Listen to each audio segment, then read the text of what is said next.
প্রথমবারের মতো বিএনপির চেয়ারপারসনের গুলশান কার্যালয়ে আসলেন ভারপ্রাপ্ত চেয়ারম্যান তারেক রহমান। রবিবার দুপুরে কার্যালয়ে তাকে স্বাগত জানান দলের জ্যেষ্ঠ নেতারা।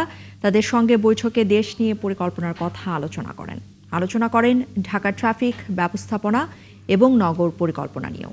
স্থায়ী কমিটির সদস্য আমির খসরু জানিয়েছেন, নির্বাচনের প্রচারণায় ঢাকার বাইরে সফর করবেন তারেক রহমান। আরও জানাচ্ছেন শাহেদুজ্জামান সাকিব।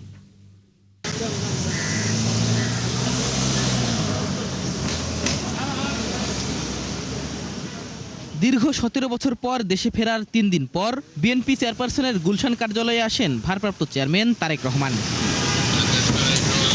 ২০০৮ সালে নির্বাচন সামনে রেখে এই কার্যালয়টির কার্যক্রম শুরু হয়। তবে তার আগেই দেশ ত্যাগ করেন তারেক রহমান। দুপুরে প্রথমবারের মতো কার্যালয়ে আসার পর তাকে স্বাগত জানান দলের সিনিয়র নেতারা। এ সময় কার্যালয়ের সামনে নেতাকর্মীরা ভিড় করেন। এরপর স্থায়ী কমিটির সদস্যদের সঙ্গে বৈঠক করেন তারেক রহমান। তার এই আগমন দলকে উজ্জীবিত করবে বলে মনে করেন নেতারা। আগে তো উনি প্রযুক্তির মাধ্যমে ভার্চুয়ালি উপস্থিত থাকতেন, আর এখন কাছাকাছি পাচ্ছে। এই নৈকট্যটা এটা দারুণভাবে নেতাকর্মীদেরকে উদ্বুদ্ধ করছে, তাদের মধ্যে উদ্দীপনা জাগাচ্ছে। তিনি যখন সামনে আসছেন, আমাদের নেতা কর্মীদের মনোবল বলেন, আর যেটাই বলেন অথবা কমিটমেন্ট বলেন, সেটা অনেক বড় হয়ে গেছে, অনেক উচ্চ মার্গে গেছে। নির্বাচন সংক্রান্তই যে সকল বিষয় আশয় আছে, এগুলো নিয়ে আমরা আলাপ আলোচনা করেছি এবং আমরা নির্বাচন কমিশনকে সহযোগিতা করার জন্য আমরা সিদ্ধান্ত নিয়েছি। আর আমির খসরু জানান, বৈঠকে দেশ ও ঢাকা শহরের পরিকল্পনা নিয়ে কথা বলেন তারেক রহমান।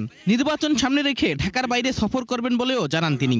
আমরা ওনার সাথে বসে সামনাসামনি অনেক দিন পরে সামনাসামনি বাংলাদেশ সম্বন্ধে আলোচনা করছি, বাংলাদেশের ভবিষ্যৎ নিয়ে আলোচনা করছি, রাজনীতি নিয়ে আলোচনা করছি।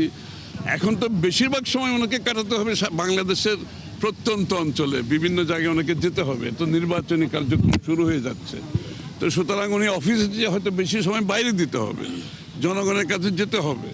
যে জনগণকে উনি বাইরে থেকে এতদিন অ্যাড্রেস করেছেন, যে জনগণের সাথে সম্পৃক্ত ছিলেন, সেটা উনি এখন ফিজিক্যালি সেই জনগণের কাছে যাচ্ছেন। দলের কাণ্ডারি ভারপ্রাপ্ত চেয়ারম্যান তারেক রহমান গুলশান কার্যালয়ে নিয়মিত অফিস করবেন বলেও জানান দলের নেতারা।